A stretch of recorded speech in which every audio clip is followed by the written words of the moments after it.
Hello, good morning, नमस्कार। सभी का स्वागत है स्पिरिचुअलिटी मैटर्स अध्यात्म के और मेरे चैनल पे।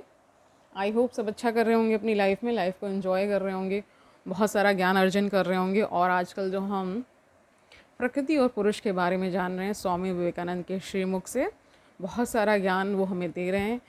कल हमने उसका फर्स्ट पार्ट कर लिया था, आज उसका हम जितना पार्ट कर पाएंगे नहीं, वरना हम कल के लिए भी इसको रखने वाले हैं। ठीक है, तो क्योंकि चैप्टर लंबा है तो उसी हिसाब से हम इसके 2-3 पार्ट्स में इसको डिवीज़न करके कर रहे हैं। ठीक है, शुरू करते हैं आज का सेशन। Let's get started. तो देखिए, व्यष्टि स्वरूप एक मनुष्य की बात लीजिए।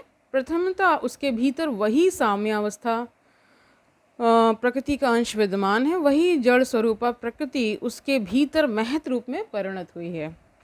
उसी महत अर्थात सर्वव्यापी बुद्धि तत्व का क्षुद्र अंश उसके भीतर विद्यमान है और उसी सर्वव्यापी बुद्धि तत्व का क्षुद्र अंश उसके भीतर अहम तत्व में अथवा अहंकार में परिणत हुआ है। वह उसी सर्वव्यापी अहम तत्व का ही शुद्ध अंश मात्र है। यह अहंकार फिर इंद्रिय और तन्मात्रा में परिणत हुआ है। तन्मात्राओं ने फिर परस्पर मिलकर उस क्षुद्र ब्रह्मांड की रचना की है। यह विषय हम सुस्पष्ट रूप से आपको समझाना चाहते हैं, क्योंकि वेदांत समझने के लिए यह प्रथम सोपान स्वरूप है और यह जानना आपके लिए अत्यंत आवश्यक है, क्योंकि यही समग्र जगत के विभिन्न प्रकार के दर्शन शास्त्र की भित्ति स्वरूप है।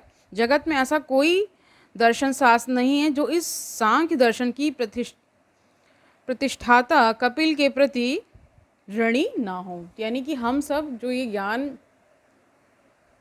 हमको मिला या संसार को मिला, उसके प्रति हम कृतज्ञता भी प्रेषित करते हैं। किनको? जो इस ज्ञान को लेकर के आए, है ना। सांख्य दर्शन कपिल मुनि को उसका प्रणेता कहा जाता है, तो उन्हीं को हम बार बार धन्यवाद दे रहे हैं एक तरह से, कि आपने इतना सुंदर दर्शन हमारे समक्ष रखा है ना। कह रहे हैं, पाइथागोरस का नाम सुना होगा, पाइथागोरस थ्योरम के बारे में आपने सुना होगा। पाइथागोरस ने भारत में आकर इस दर्शन का अध्ययन किया था और ग्रीक वासियों के निकट वे इसके अनेक तत्व ले गए थे। तत्पश्चात वह सिकंदरिया के दार्शनिक संप्रदाय की भित्ति स्वरूप में प्रतिष्ठित हुआ तथा और भी परवर्ती काल में वह नॉस्टिक दर्शन की भित्ति बना।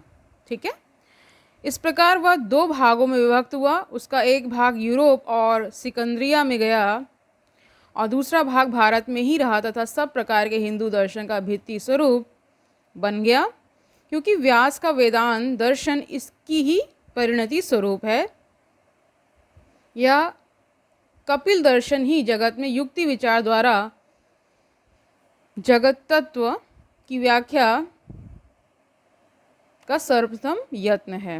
उसके प्रति उचित सम्मान प्रदर्शन करना जगत के सब दार्शनिक गण के लिए उचित है। यानी कह रहे हैं स्वामी विवेकानंद की जो भी हमें ज्ञान ऋषि मुनियों ने दिया, उनके प्रति हमारी जो कृतज्ञता है, यानी जो आभार है ना, हमें प्रेषित करना चाहिए।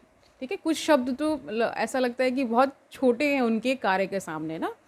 तो कह रहे हैं सबके लिए ये उचित होता है कि जो भी आगे दार्शनिक आते हैं वो उन ऋषि मुनियों को बहुत सारा आभार व्यक्त करें कि उन्होंने कुछ ऐसा ईजाद करके हमें दे दिया।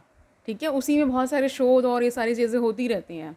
ठीक है, ओके, अब आगे जानिए। हम आपके मन में यह बात विशेष रूप से स्थित कर देना चाहते हैं कि कपिल दर्शन शास्त्र के जनक हैं, अतः हम उनके उपदेश सुनने को बाध्य हैं और वे जो कह गए हैं उस सब के प्रति श्रद्धा व्यक्त करना हमारा कर्तव्य है। यहाँ तक कि वेद में भी इस अद्भुत व्यक्ति का, इस सर्व प्राचीन दार्शनिक का उल्लेख देखने को मिलता है। उनके अनुभूति समूह कितने अपूर्व हैं। अपूर्व का अर्थ होता है जो पहले कभी नहीं हुआ होता है ना। यदि योगी गण की अतीन्द्रिय प्रत्यक्ष शक्ति का कोई प्रमाण आवश्यक हो तो कहना होगा कि इस प्रकार के ही व्यक्ति उसके प्रमाण हैं। उन सब ने किस प्रकार इन सब तत्वों को उपलब्ध किया उनके पास अणुवीक्षण अथवा दूरवीक्षण यंत्र तो नहीं, तो था ही नहीं, यही बता रहे हैं कि ऐसे कोई यंत्र भी उस समय नहीं थे। ठीक है, उनकी अनुभव शक्ति कितनी सूक्ष्म थी कि उनके विश्लेषण कैसे निर्दोष और कितने अद्भुत थे। अस्तु, अब पूर्व प्रसंग को फिर से आरंभ किया जाए। हम क्षुद्र ब्रह्मांड मनुष्य के तत्व की आलोचना कर रहे थे। हमने देखा है बृहत ब्रह्मांड जिन नियमों से निर्मित है, क्षुद्र ब्रह्मांड की रचना भी उसी प्रकार हुई है। ठीक है, पहले अविभक्त अथवा संपूर्ण साम्यावस्थापन प्रकृति थी, तत्पश्चात उसमें विषमता प्राप्त होने पर कार्य आरंभ हुआ, है ना। और इस कार्य के फलस्वरूप जो प्रथम परिणाम हुआ वह महत अर्थात बुद्धि है, जिसे हम महत को यानी सर्वश्रेष्ठ तत्व जिसे कह रहे थे ना। अब आप देख रहे हैं मनुष्य में जो यह बुद्धि विद्यमान है वह सर्वव्यापी बुद्धि तत्व अथवा महत का क्षुद्र अंश स्वरूप है। उससे अहम ज्ञान का आविर्भाव हुआ, उससे अनुभावात्मक और गत्यात्मक स्नायु सकल एवं सूक्ष्म परमाणु अथवा तन्मात्रा की उत्पत्ति हुई। तो कैसे कैसे क्या क्या हुआ वो एक एक करके एक एक स्टेप स्वामी विवेकानंद बता रहे हैं। इस तन्मात्रा से ही स्थूल देह विरचित होती है।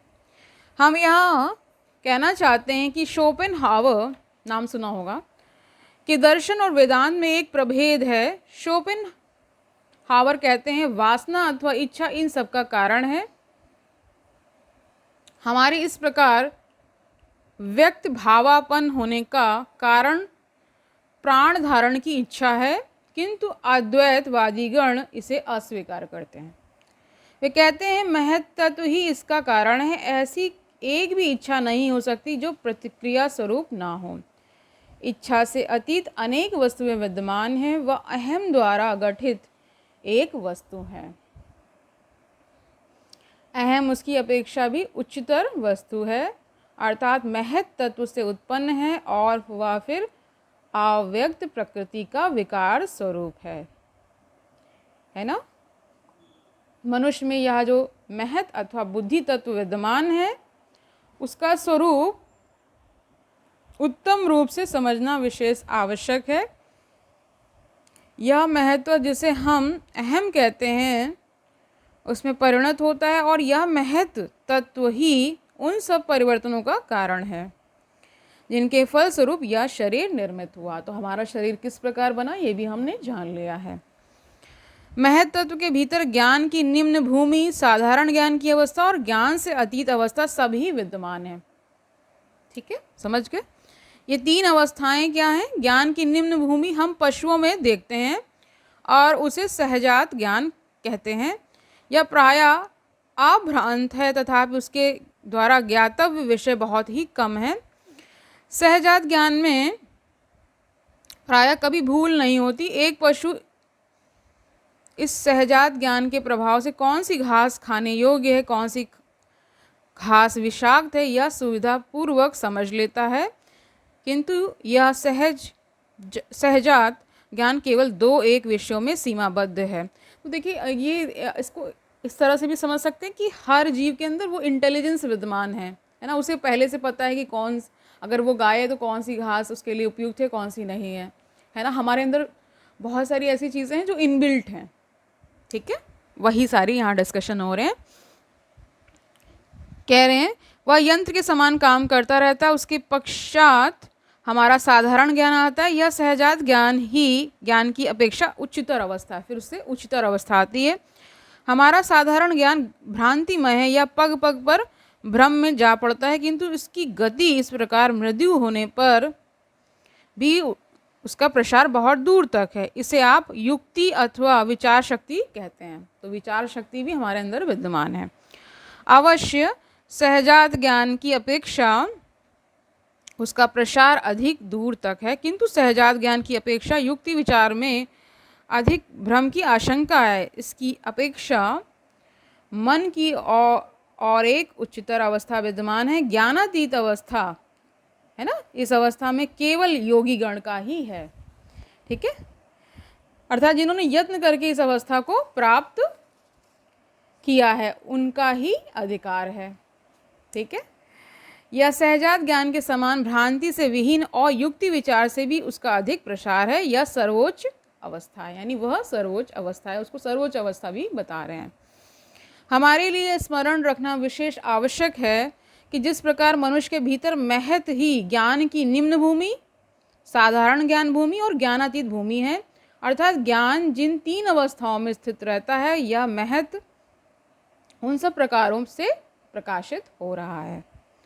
उसी प्रकार इस वृहत ब्रह्मांड में भी यही सर्वव्यापी बुद्धि तत्व अथवा महत सहजात ज्ञान, युक्ति विचार से उत्पन्न ज्ञान और विचार से अतीत ज्ञान इन 3 प्रकारों से स्थित है। तो ये 3 प्रकार उन्होंने बता दिया है। ठीक है, यहाँ एक सूक्ष्म प्रश्न उपस्थित होता है और यह प्रश्न सदा पूछा जाता है, यदि पूर्ण ईश्वर ने इस जगत ब्रह्मांड की सृष्टि की है तो यहाँ अपूर्णता क्यों है? वाजिब प्रश्न है। ठीक है, हम जितना देखते हैं उतने को ही ब्रह्मांड अथवा जगत कहते हैं और वह हमारे साधारण ज्ञान अथवा युक्ति विचार से उत्पन्न ज्ञान के अतिरिक्त और कुछ भी नहीं है, उसके बाहर हम कुछ भी नहीं देख पाते।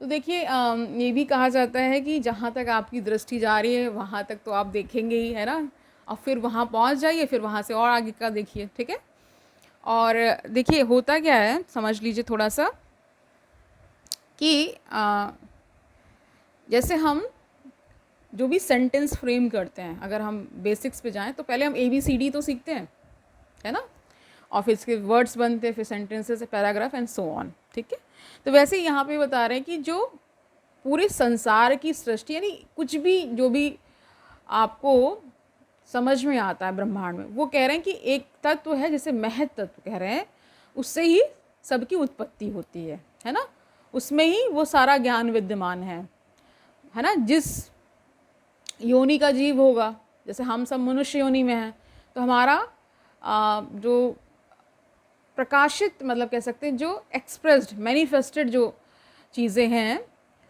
वो मनुष्य जो प्रजाति है उसमें कुछ चीज़ें कॉमन होंगी, है ना, जैसे कि हम बात कर पाते हैं, है ना, हम सोच पाते हैं, सारे एनिमल्स की अपेक्षा हम ज़्यादा अच्छा सोच पाते हैं, यानी इसीलिए तो ह्यूमन बींग्स को अभी तक मतलब सबसे हाईएस्ट कृति ईश्वर की बताई गई है ना। तो यही सब यहाँ डिस्कस हो रहा है कि किस प्रकार ज्ञान को भी बता रहे, ज्ञानातीत भी हुआ, वो योगी की अवस्था है जो ज्ञानातीत हो जाते हैं, है ना। ठीक है, आगे जानिए, कह रहे हैं उसके बाहर हम कुछ भी नहीं देख पाते। यह प्रश्न ही एक असंभव प्रश्न है। यदि हम एक बृहत वस्तु राशि से क्षुद्र अंश विशेष ग्रहण करें और उसकी ओर दृष्टिपात करें तो स्वभावतः असंपूर्ण प्रतीत होगा। यह जगत असंपूर्ण प्रतीत होता है क्योंकि हमने ही उसे असंपूर्ण किया है। किस प्रकार हमने यह किया, पहले विचार करके देखा जाए। युक्ति विचार किसे कहते हैं, ज्ञान किसे कहते हैं, ज्ञान का अर्थ क्या है ना, ये सब पूछ रहे हैं। सदृश वस्तु के साथ मिलान, ज्ञान का अर्थ क्या बता रहे हैं, सदृश वस्तु के साथ मिलान। आप लोगों ने मार्ग में जाकर एक मनुष्य को देखा, देखकर जाना वह मनुष्य है। आपने अनेक मनुष्य देखे हैं, प्रत्येक ने आप लोगों के मन में एक एक संस्कार उत्पन्न किया है। एक नए मनुष्य को देखते ही आप लोगों ने उसे अपने संस्कार के भंडार में ले जाकर देखा। वहाँ मनुष्य की अनेक छवियाँ विद्यमान हैं। तब इस नई छवि की शेष छवियों के साथ उनके लिए निर्दिष्ट कोश में रखा, तब आप तृप्त हुए। कोई नया संस्कार आने पर यदि आप लोगों के मन में उसके सदृश सब संस्कार पहले से ही विद्यमान रहे तभी आप तृप्त होते हैं, और इस मिलन अथवा सहयोग को ही ज्ञान कहते हैं। अतएव ज्ञान का अर्थ पहले से ही हमारी जो अनुभूति समष्टि विद्यमान है उसके साथ और एक सजातीय अनुभूति को एक ही कोश में प्रतिष्ठित कर देना है, तथा पहले से ही आपका एक ज्ञान भंडार न रहने पर कोई नया ज्ञान ही आपको नहीं हो सकता।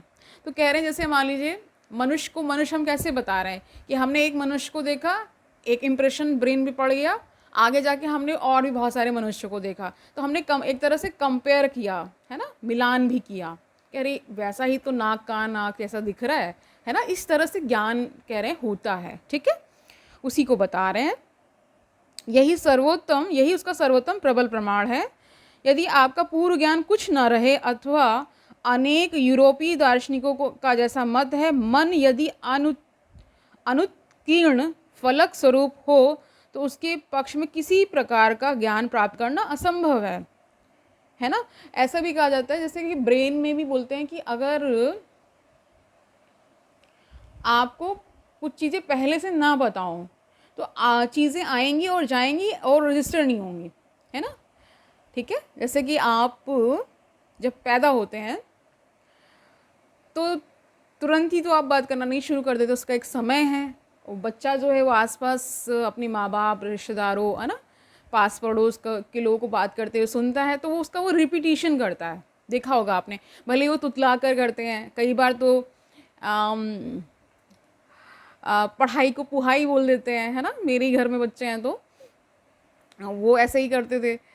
और मतलब उनका एक अपना एक होता है, फिर धीरे धीरे वो सीखते हैं बहुत सारी चीज़ें, आपके व्यवहार से सीखते हैं। और बहुत सारे लोग जो उनके आसपास होते हैं, भाभी के बच्चे हैं, तो जब मैं उनके साथ रह रही थी तो बात करने में बच्चे स्टार्टिंग में तुतलाते हैं या उनका उतना भी नहीं समझ में आ रहा होता, जब तो जैसा वो आप बोलते हैं उसी को वो रिपीट करते हैं।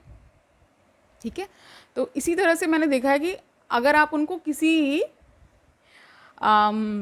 कार्य में लगा दें, एक तो वो इमिटेशन बहुत करते हैं बच्चे, मतलब आपकी नकल, आप जैसा करेंगे वैसा वो करना शुरू कर देते हैं। इसीलिए कहते हैं बच्चों को सबसे सिखाने का सबसे अच्छा तरीका है कि जो आप उनको सिखाना चाहते हैं वो करिए आप, तो वो सीख जाते हैं अपने आप से। इसी तरह यहाँ पे स्वामी विवेकानंद जी भी कह रहे हैं कि मन में बहुत सारे इंप्रेशंस पड़ते हैं। आपने कोई चीज़ देखी और फिर आपके सामने वही दोबारा वैसी चीज़ आएगी, वो इंप्रेशन पड़ा तो ब्रेन ने क्या कहा कि ये वही चीज़ है, रजिस्टर हो गया आप। ठीक है, आप ऐसी चीज़ें जब बार बार आएंगी तो आपको बार बार उसकी वैसी अनुभूति होने लगती है। यही पूरी प्रक्रिया है। ठीक है, कह रहे ज्ञान का अर्थ पहले से ही जो सब संस्कार विद्यमान है उनके साथ तुलना करके नूतन का ग्रहण मात्र ही है। ज्ञान का भंडार पहले से ही वर्तमान रहना चाहिए, जिसके साथ आप नए संस्कार को मिलान करेंगे एक तरह से ना। ठीक है, यही सब बता रहे हैं। मान लीजिए एक शिशु ने जन्म ग्रहण किया जिसमें यह ज्ञान भंडार नहीं है, ऐसी स्थिति में उसके पक्ष में किसी प्रकार का ज्ञान लाभ करना बिल्कुल असंभव है। अतएव स्वीकार करना होगा कि उस शिशु में अवश्य ही इस प्रकार का एक ज्ञान भंडार था और इसी प्रकार अनंत काल से ज्ञान लाभ हो रहा है। इस सिद्धांत की अवहेलना करने का कोई अवलंब नहीं है, ये गणित के समान एक ध्रुव सिद्धांत है। यह बहुत पहले स्पेंसर तथा अन्य यूरोपीय दार्शनिकों के सिद्धांत के सदृश है। उन्होंने केवल इतना ही देखा है कि अतीत ज्ञान का भंडार न रहने पर किसी प्रकार का ज्ञान लाभ असंभव है ना। अतः शिशु पूर्व ज्ञान लेकर जन्म ग्रहण करता है। उन्होंने यही समझा है कि कारण कार्य में अंतर्निहित रहता है, वह सूक्ष्म आकार में परिणत हो बाद में विकास प्राप्त करता है। परंतु ये दार्शनिक गण कहते हैं कि शिशु जो संस्कार लेकर जन्म ग्रहण करता है वह उसके निज की अतीत अवस्था के ज्ञान से प्राप्त नहीं है, वह उसके पूर्व पुरुषों का संचित संस्कार है। जैसे वंश हेरिडिटी जिसे हम कहते हैं ना, वंशानुक्रम संचार द्वारा वह उस शिशु के भीतर आया। यानी कि क्योंकि माँ बाप के अंदर बहुत सारे संस्कार होते हैं तो बच्चा उन्हीं से क्योंकि आ रहा है, तो बहुत सारे जिसे आप साइंस में कह दीजिए डीएनए कोडिंग है, जीन एक्सप्रेशन है, जो भी है, ठीक है, उस तरह से आप ले सकते हैं। ठीक है, वह कह रहे हैं कि जो वंशानुगत वो शिशु के भीतर आया है ना। अत्यंत शीघ्र ही ये समझेंगे कि यह मतवाद प्रमाण युक्त नहीं है और इसी बीच में अनेक ने इस वंशानुक्रमिक संचार के मत के विरुद्ध तीव्र आक्रमण आरंभ किया है। यह मत असत्य नहीं है किंतु असंपूर्ण है और केवल मनुष्य के जड़ भाग की व्याख्या मात्र करता है। यदि आप कहें इस मतानुसार पारिपार्श्विक अवस्था के प्रभाव की किस प्रकार व्याख्या की जा सकती है, यानी हम पहले अगर एनिमल थे तो फिर कह रहे हैं उसकी चर्चा किस प्रकार आप करेंगे ना। तो इसके उत्तर में वे कहते हैं अनेक कारणों से मिलकर एक कार्य होता है, पारिपार्श्विक अवस्था उनमें से एक है। दूसरी ओर हिंदू दार्शनिक गण कहते हैं हम स्वतः ही अपनी पारिपार्श्विक अवस्था के गठन करता है, किंतु हम अतीत अवस्था में जैसे थे वर्तमान में भी वही होंगे। हम इसे दूसरे प्रकार से व्यक्त करना चाहें तो चाहेंगे तो देखिए ये कह रहे हैं कि मान लीजिए हम पहले कुछ अगर उनकी डार्विन की थ्योरी को माना जाए, जो कहते हैं इवोल्यूशन से ह्यूमन बीइंग आया है, तो ये यहाँ पे स्वामी विवेकानंद कह रहे हैं तो उसके इम्प्रेशंस, उसके इम्प्रिंट क्यों नहीं मिलते हैं? देखिए मिलते हैं, बहुत सारी चीज़ें मिलती हैं। आप देखिए जो ये क्रिमिनल्स को आप देखिए तो उनके अंदर पशुता ज़्यादा है ना, कि हर चीज़ पे वो कर देना, आक्रमण कर देना, है ना। किसी के अंदर बहुत ज़्यादा वैमनस है, बहुत ज़्यादा ईर्ष्या है, बहुत ज़्यादा मतलब हर चीज़ नेगेटिव जो ट्रेड्स होते हैं वो ज़्यादा रहते हैं। तो कह रहे हैं वो क्योंकि हम सब उसी प्रक्रिया से होकर के आए हैं, इसलिए कहीं ना कहीं वो छुपे रहते हैं, समय पड़ने पे वो बाहर आते हैं, ऐसा। ठीक है, कह रहे हैं हम इसे दूसरे प्रकार से व्यक्त करना चाहें तो कहेंगे हम अतीत काल में जैसे थे वैसे ही यहाँ भी उसी अवस्था को प्राप्त होंगे, है ना। ठीक है, तो आज के लिए इतना ही रखते हैं। आई होप आज का सेशन आपको अच्छा लगा होगा। पूरी जो चर्चा का जो केंद्र बिंदु रहा वो ये था कि जो विकास हुआ, यानी कि ब्रह्मांड की संरचना कैसे हो रही है, फिर उससे कैसे कैसे आगे विकास हो रहा है, वो सारा उन्होंने एक्सप्लेन किया है ना। महत तत्व से ही देखिए उसको सर्वश्रेष्ठ तत्व कहा गया ना, सर्वप्रथम भी कह सकते हैं। फिर उससे धीरे धीरे बाकी सारी चीज़ें बनती चली गई, बुद्धि बनी, अहंकार, ये सारी चीज़ें आती चली गई। और उससे फिर अब देखिए 5 कोश भी हमने पहले डिस्कस किए हुए हैं ना। सबसे पहला अन्नमय कोश ही है, ठीक है, फिर प्राणमय है, ठीक है, इस तरह से 5 कोश तक जाता है। देखिए प्राण के बाद, ठीक है, फिर आता है मनोमय कोश, फिर विज्ञानमय कोश, फिर फाइनल जो है वो आनंदमय कोश है। ठीक है, ये आप जानते हो कि मैंने पढ़ाया है पहले इसको। तो वही है कि जैसे कि आप इस तरह से समझिए कि जैसे कि हम जो भी कुछ खाते हैं, ठीक है, तो वो हमारे शरीर में डाइजेस्ट होकर के जहाँ जहाँ जो जो चीज़ें पहुँचनी है पहुँचा देता है। हमारा सिस्टम पूरा ऐसे इस तरह से इवॉल्व है। फिर धीरे धीरे क्या होता है, उसी से ही फीमेल में एग और मेल में स्पर्म बनता है ना। और सारी प्रक्रिया आप सब जानते हैं, सब इतने एडल्ट से इतना सब जानते हैं। फिर जो उसी से ही फिर समझ लीजिए एक कोशिका से, 1 सेल से वो डिवीजन होते होते होते होते कितने हम आज की डेट में कितने इवॉल्व हो चुके हैं ना। इस तरह से वो पूरी प्रक्रिया होती है, ये साइंस बताती है। और अध्यात्म और वेदांत दर्शन जो बता रहा है वो हमने आज थोड़ा सा एक्सप्लेन किया है। बाकी इसका बचा हुआ पार्ट हम कल करने वाले हैं, ठीक है। तो मैंने आपको एक तरह से साइंटिफिक ग्लिम्स भी दे दिया कि साइंस क्या मानता है और हमारा जो अध्यात्म है वो क्या कहता है, ठीक है। लगभग कहीं ना कहीं दोनों जाके कहीं ना कहीं मिलते ज़रूर हैं, ठीक है। ओके, तो आज के लिए इतना ही रखते हैं, कल मिलते हैं। तब तक आनंद से रहिए, सुखपूर्वक अपना जीवन व्यतीत करिए, दूसरों को सुखी करिए। और ये भी याद रखिए, अद्वैत वेदांत दर्शन स्वामी विवेकानंद का बहुत ही सुंदर दर्शन है, बहुत ही अनूठा है, बहुत ही हमें ज्ञान देने वाला है। और एक एक तत्व को वो एक्सप्लेन करते हुए स्वामी विवेकानंद हमें अपने ज्ञान से बहुत सारा प्रकाश दे रहे हैं, ठीक है। हमारे अंदर जो अज्ञानता है वो दूर हो रही है और ज्ञान के प्रकाश से हम प्रकाशित हो रहे हैं। कल मिलते हैं, तब तक के लिए हरि ओम तत्सत।